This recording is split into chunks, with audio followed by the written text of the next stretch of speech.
Chouette, c'était pas trop le mot. C'était difficile de se mettre dans le bain après un convoyage, après 36 heures d'arrêt et ensuite repartir en solo. J'étais bien cramé, il faut le dire.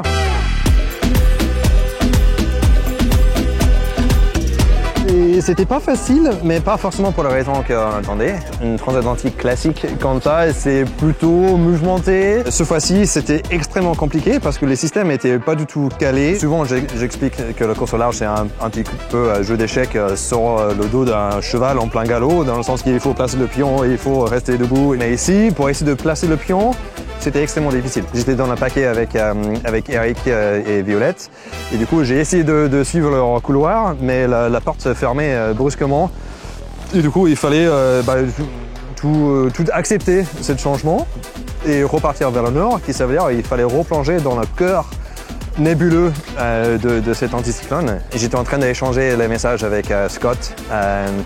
Et du coup, on s'est dit que hier, que ça filait tout droit, c'était un vrai plaisir. Et en plus, on avait presque 30 nœuds cette nuit. Et du coup, c'était largement la récompense.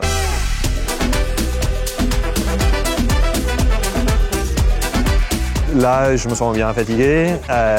Il faut retrouver la force, être concentré pour la dernière ligne droite de préparation.